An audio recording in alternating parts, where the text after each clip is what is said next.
Good morning, good afternoon, good evening, everyone. Thank you so much for joining us for the first episode of Rewriting the Code's Workforce Insights.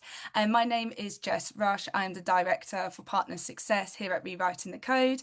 And today I'm super excited to be joined by amazing colleague Kristen, who is our VP of Culture and Social Impact. She is going to be taking you through over the next hour all of the amazing insights she has on designing early career pathways at Gen Z Trust. So I'm not going to speak anymore. The only thing I will just say is if you have any comments, feel free to pop them in the chat. And we won't have time for Q&A at the end of the session, but there will be some contact information if you wish to get in touch with us, and Kristen will cover that all off very shortly. So without further ado, I'm going to hand over to Kristen. Thank you, Jess. Hello, everyone. Thank you so much for being here. I'm definitely excited to welcome you to this webinar. As Jess said, I'm one of the members of Rewriting the Code. As a team leadership member, my role is Vice President of Culture and Social Impact. And basically, what I have the privilege of doing is sitting next to our members, sitting next to our teams, sitting next to our partners, and making sure that the solutions we come up with are never too far away from the members that we serve. So that's what I get to do. And today we're going to talk about branding to belief, designing early career pathways that Gen Z actually trusts. So if you're anything like me, a lot of times the person you are when you registered for a webinar is not the person you are when that webinar pops up on your calendar. And so that's how I am. So I recognize that can be the case for some of you. So thank you for being consistent and still showing up to be with us today. I definitely don't take that for granted, neither does RTC. We're going to be talking about something that many of us have experienced, but none of us like. It's that feeling when you know that you're being talked about behind closed doors, but then you still have to show up. So maybe it's on a Zoom, maybe it's in a room. You have to show up and smile like everything is fine, but you know that you've been being talked about. But ironically, that's exactly what Gen Z talent is doing somewhere right now with your company, perhaps with you as a recruiter. They're talking about you. So that awkward space, that gap before you enter the room and the conversations about you in the room, that's what we're here to talk about today. But luckily for you, RTC can get you inside of those conversations. So let me start with something that we hear all the time. We're a global community of over 43,000 college through early career women in tech. And our members run, flock, slide, fall into our private Slack channel to talk about your hiring processes, your interviews, and the real experiences that they and their peers have in your organizations. So that's the space that we're in right now. It's Gen Z's cross-checking everything and employer credibility being peer audited. So unfortunately, or fortunately, your brand story, the one that you stood on for a long time, is just not enough for this generation. But that's okay. That's all right. So don't worry, you're in the right place. Over the next 50-ish minutes, we're going to decode for you how Gen Z is scanning your company. We're going to share the tea that they're spilling with us. And then you'll leave with some strategies that answer your manager's question of, okay, now what? We're going to do that for you. All right. So getting right into it. About that group chat we talked about, the group chat you're not in, whether it's RTC, Slack, Glassdoor, Reddit, you're not in it, okay? So what basically happens is one student will post a question about internships at your company. And one student will say, oh my gosh, it was great. They had the best swag. The managers were great. The socials were amazing. But then another might say, nope, horrible. I didn't learn my project until orientation week. The managers didn't give feedback. And then within minutes, in real time, a pattern about your organization starts to form. Negatively, positively, realistically, unrealistically, doesn't matter. A pattern is forming, and none of that patterning is based on your messaging. It's actually based on lived experience. So they're asking really real and tangible questions. They want to know who's getting the big one. This is the big one that they're asking. Do people like me stay there? So these are not brand questions. These are actual belonging questions. So basically, reputation is just not controlled by messaging anymore. It used to be. It's now controlled by peer evidence. Um, I was thinking about this, and I'm like, if you've ever bought something because TikTok Shop told you to, or if you've ever avoided a place because of one bad Yelp review, then you already understand how this works. But imagine doing that with your career. That is what Gen Z is doing. So we'll talk a little bit about generational differences. I am the proudest millennial there is. Like, hey, Backstreet Boys all day. I still believe we should have two spaces after a period when you're typing. We can fight about it later, but I'm proud millennial. But when I think about my own career development experience as a millennial, I was always taught that we generally want to look for the company's brand, things like salary might make sense, even the long-term stability. Those were good signals. Or what did the alumni of your university think about that employer? But Gen Z is asking totally different questions. They want to know things like, what was the company's stance during BLM? How did the company respond or handle certain social issues? Will I be safe being myself? Will I have to code switch? Are people going to ask about my hair? So while many of us, again, shout out to millennials and us, while many of us, maybe we were able to trust our college career center or again, the alumni who graduated from our program and thinking about what to look for in an employer, Gen Z wants the get ready with me on TikTok version. That is the peer audit. And we can dislike it. I also am a mom to 3 Gen Zs, and I dislike quite a bit of the things that they do, but that doesn't mean make those things untrue. So we can dislike generational shifts and how we navigate and compare employers, but that doesn't make them untrue. So this is not a random issue and it's not a trend. When myself and my colleagues at RTC sit and speak with our partners, a lot of them say to us, are these practices just a trend? Is it this? Is it that? I think it could be a trend, but it's going to be a very long one. You're talking a generational trend. But instead of thinking of it as a trend, which signals to your brain and your processes that it's going to pass, let's think of it as something that's an actual tangible thing that we can work through. So what we're doing and what Gen Z is doing is redefining believability as Gen Z early career talent.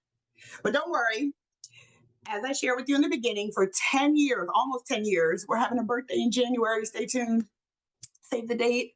10 years, for 10 years, RTC has been taking the stories, listening, holding, stewarding the feedback and the experiences of over 43,000 college through early career women in tech.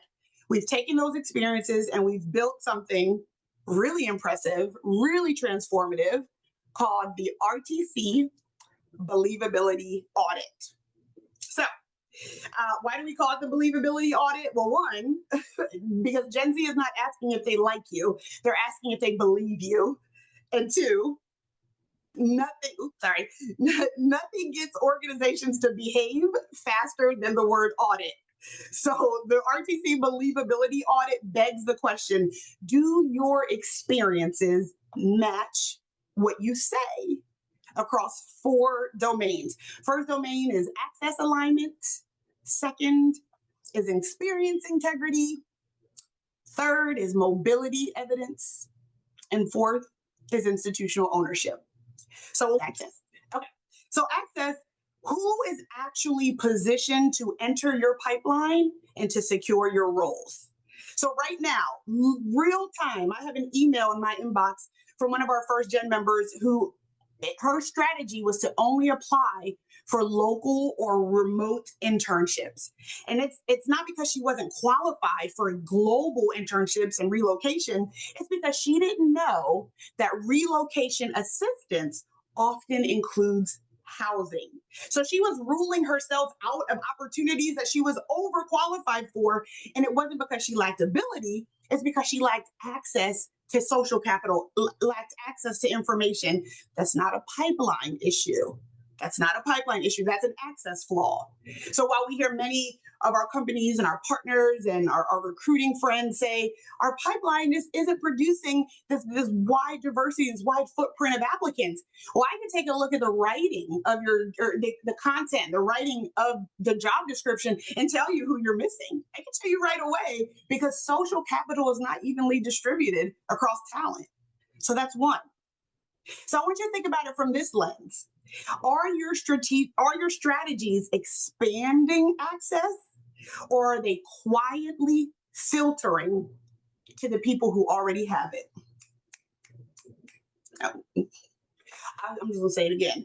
Are your strategies expanding access, or are they quietly filtering for the people who already have it? Listen, this is what the members say. It's 43,000 women. I'm just here to tell you what they said. So the next dimension, experience integrity. And this is a big one. Gen Z is saying, does the experience match the promises that you made to me in the recruitment process? Is the experience consistent enough among your talent? I cannot be alone in having and knowing that we have all had an experience where something did not live up to the hype. And for me, very recently, it was called crumble cookies. And I'm still disappointed. It's been over a month and I'm still disappointed. I tried one of them and then I tried a half of my daughter's and it was equally horrible. But the frustrating thing is not just that it was a horrible cookie, but also that I had to reconcile why so many people love it and make me question, like, I mean, should I feel slighted that I didn't have a good experience? Or should I be questioning their life decisions that they are having a good experience? There's no consistency. And I'm left in this nuance of these cookies are terrible. What is wrong with you that you think they are? The experience did not live up to the hype for me. For Gen Z, that's what they're asking. That's what they're asking their peers. They're looking for consistency. They know that everyone is going to have a different experience. They're not worried about that. They want to know why the experiences were different. Because without that answer, that's where your credibility breaks. That's where it breaks. It's not that they're saying, oh, I expect everyone to have a perfect experience. No, Gen Z knows that that's not the case. They want to know why the experience isn't consistent. So really, you can think of this in a lot of different ways, but in implication, what does the inconsistent experience look like? Well, another student of mine talked to me about feeling like she didn't fit in to the work culture, the intern culture. Well, she couldn't afford to go to happy hours. She couldn't afford to go to the golf outing that was part of the expected intern culture. She could not afford to do those things. So instead of being praised for her skill set and her contributions, she was labeled as being not engaged, not being a team player. But it was never because of her skills at all. It was really because she didn't have access to a consistent experience and culture at that organization. So, next one. Moving on to mobility. Dimension 3.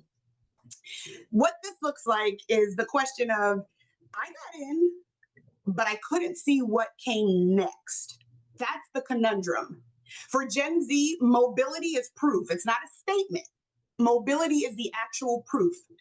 And we won't go into a deep discussion about Gen Z characteristics, norms, culture, but in general, it's often ascribed to Gen Z that predictability and transparency is really something that they've been raised and reared on. So they expect that out of employers in a far less humble way. The next generations have been like, well, we know there's some things going on up at the top, but we don't want to rock the boat. Gen Z is the boat, the water, the oar. They're rocking it. Okay, they are rocking. They want evidence. They want evidence. I'm going to say it again. Mobility is proof. It's not a statement for Gen Z.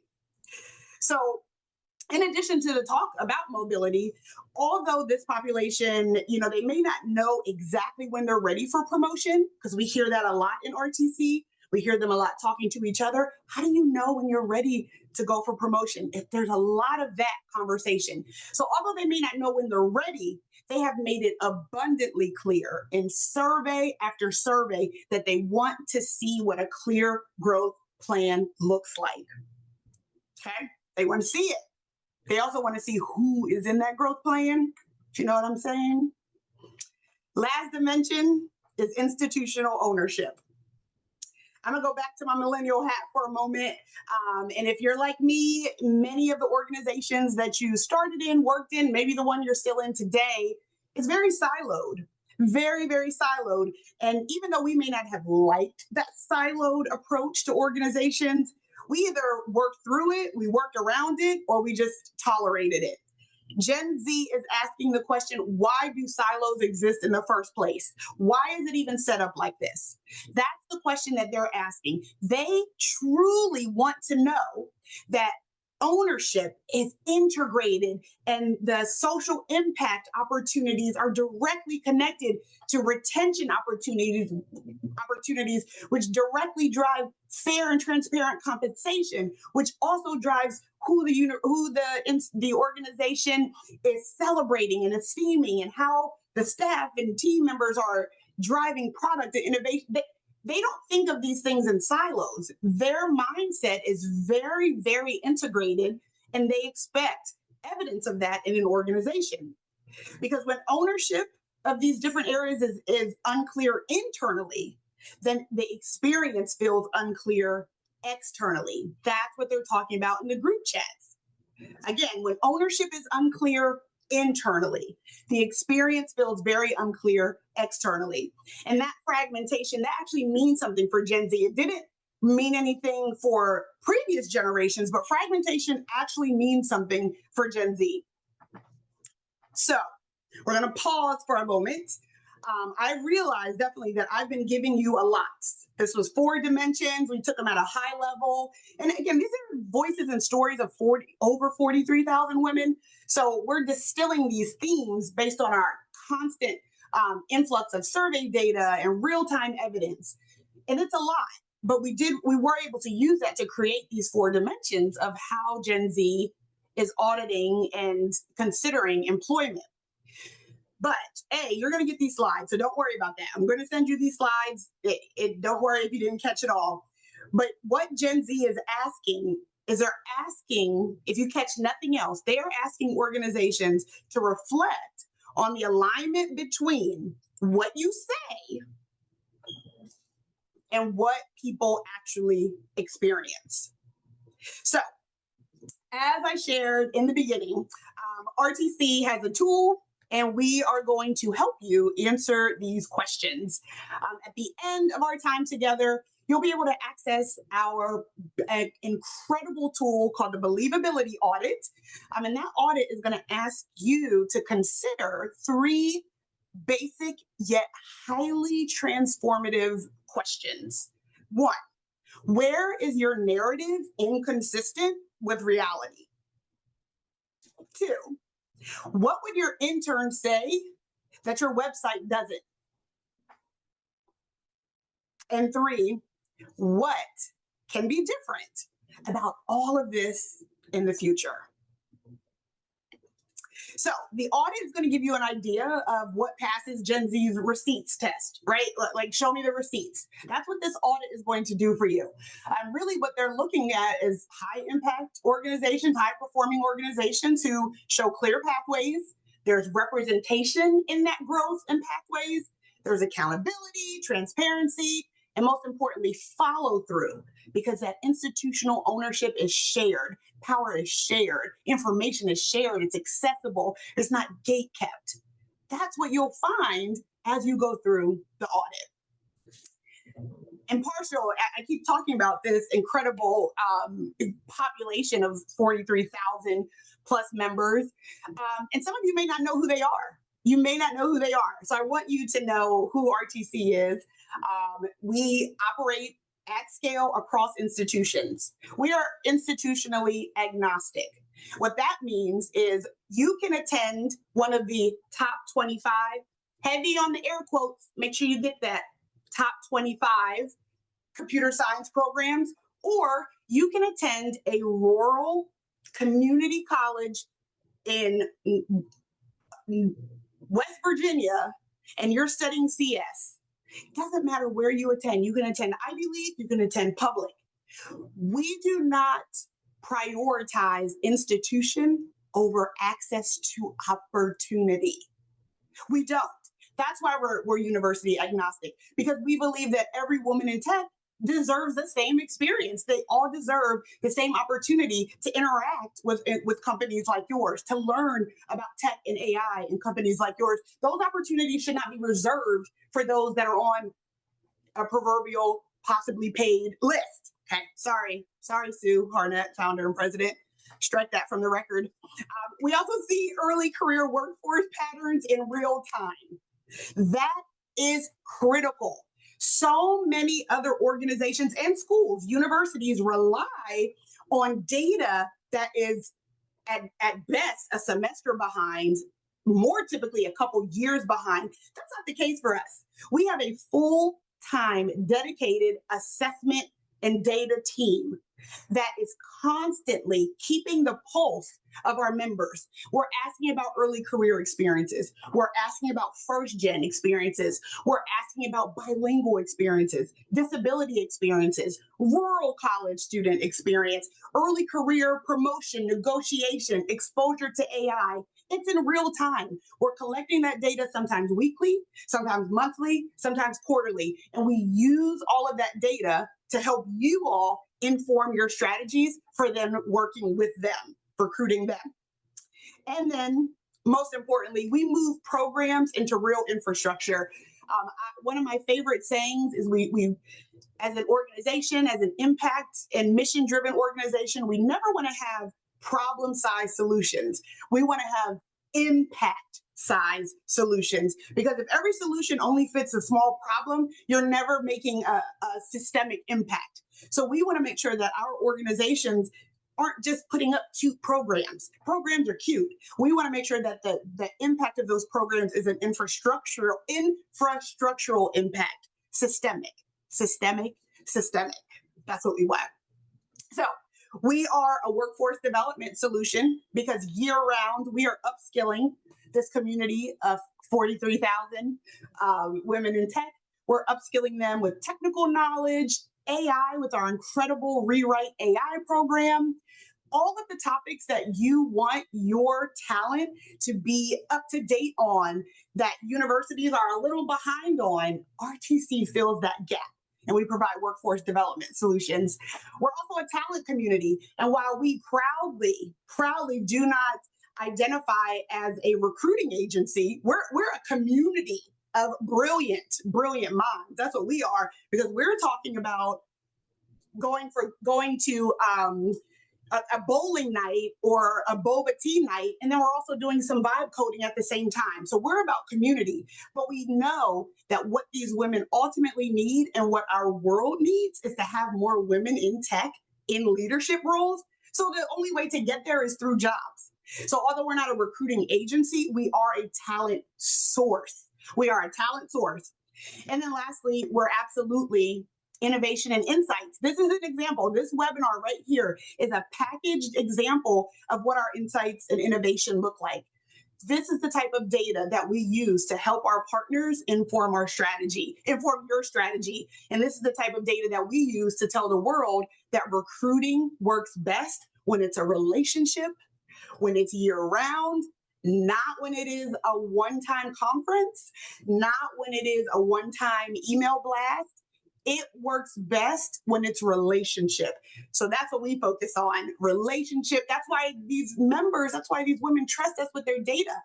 This is why they give us the feedback. This is why they're so honest with us, because they know that we're going to action on it immediately and that it's going to impact their own career opportunities. So what I listed here, bottom right corner, is my LinkedIn. You're welcome to connect with me directly if you have questions to follow up with, or you just want to learn more about RTC. But please know I am one of a team of incredible minds. So whatever you ask me, I'm going to immediately get it into the hands and the laps and the hearts of the people on our team that are driving this mission. Someone knows how to get you where you want to be on our team. And I did talk a lot about how generational differences, and I poked fun at being a millennial and poked a little fun with Gen Z. But one thing that every generation understands is freebies. Everybody understands freebies. So RTC is sending you on your merry recruiting way with this believability audit. This is our gift to you, but the real gift is what you'll actually do with it. And that's what we want to hear from you. We want to hear what came up when you did the audit. What tensions were there? What was surprising? And we can help you work through that for sure. And I leave you with this. Your brand story definitely can open a door, absolutely. But the experience determines who's going to stay and who's going to rise. So I would love, even though Jess, my colleague, said that we wouldn't have time for questions, I actually finished earlier than expected. So I actually can take questions if anyone has any at all. I would love to. So perhaps let me go back. Yes. So Jess, if we want to invite folks to drop questions in the Q&A, I am so happy to answer them. And I know that we had some questions come in beforehand for people that couldn't attend. They had some questions, so I can take those as well. Awesome. Thank you so much, Kristen. I'll give people a few moments to post anything in the chat if they do have questions about everything that you covered. I think some pre-questions were around sort of how to partner with us, which I can cover off if easiest. So thank you to the person that sent that in. That isn't just me saying that. There was actually a general question saying about corporate partnership. So first of all, just if you go to the website and become a partner, you can submit an inquiry, and either myself or my lovely colleague Juliana will be able to get back to you regarding a suitable time to chat to find out more about ways you can work with RTC. Alternatively, you can just drop myself a LinkedIn connection or email Kristen, and she'll happily hand it over my way. So yeah, more than happy to chat through that with the person that sent that inquiry through. Just we typically work with talent teams, right? Social impact, CSR teams, all of the above. Yes, yeah. So lots of different ways. So whether it be a recruitment drive, giving back to the community, or just like doing good. There's lots of different ways that we work with people, and lots of different programs, as you mentioned, not just a few programs here and there, and very consistent, very dynamic, impactful programs that we work on. So no, thanks for flagging that. Cool. Well, we haven't had anything in the chat. So thanks, Kristen, so much. As I say, this is episode 1, so it'd be great to get everyone's feedback. We will be looking to do another one over the course of the summer. Any guidance on topics, things that you're struggling with internally that you'd like more insight on. If you weren't aware already, obviously we have a lot of women that we do get a lot of information from. So we are always looking to incorporate our data and our insights to help our existing partners and also new companies to sort of guide them along their way. Lovely to have everyone here this evening, afternoon, morning, wherever you may be, and hopefully we'll connect again at some point in the future. Thank you for coming. See you later.